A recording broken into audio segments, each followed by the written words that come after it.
Greetings from the road. This is Freighter Jim. It's a beautiful spring morning here in Kentucky.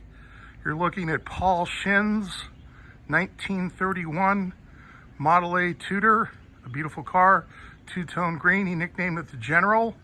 Paul runs the largest YouTube channel for Model A people.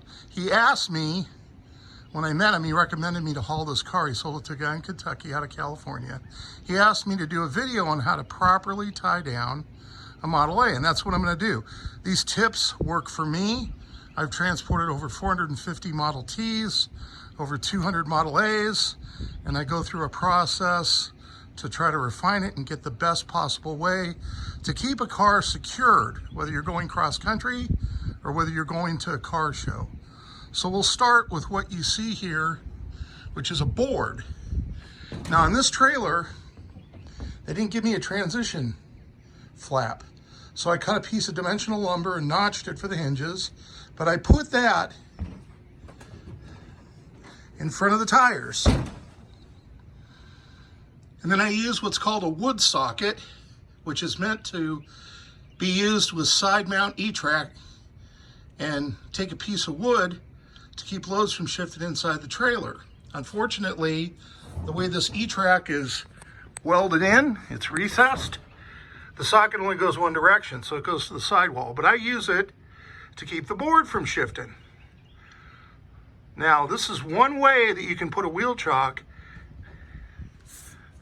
behind the front wheels to keep them from shifting. This is just a way to be creative.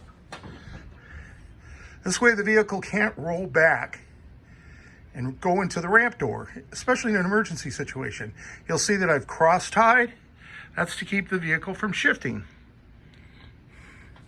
Now he's got buffalo wire wheels on here. I use axle straps. And then going into the trailer, you'll note I've got a max axle strap there. It goes to a ratcheting strap that's in line. And I do the same thing on the other wheel.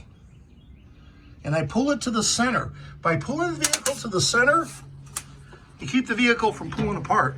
This keeps the vehicle from shifting inside the trailer. This is what I call a 7-point tie down.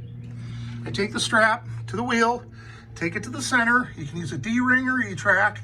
Do the same thing with the other wheel. And then I've got the synthetic rope on the rear of the trailer.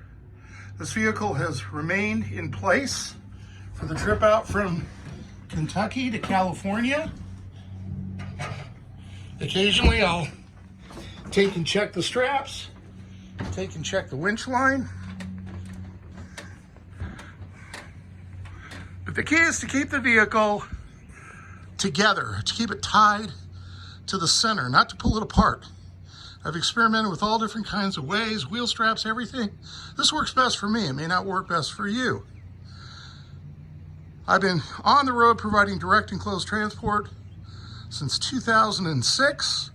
I go year-round subject to prevailing weather conditions. If you need direct and closed transport, you can call me 260-804-6695. I transport to travel. I travel to tell stories from the road. So remember, the key is to keep your vehicle from moving inside the trailer back and forth and side to side to the curbside. This works good for me. May not work good for you. That's it. Have a nice day. Remember, drive safe, arrive alive.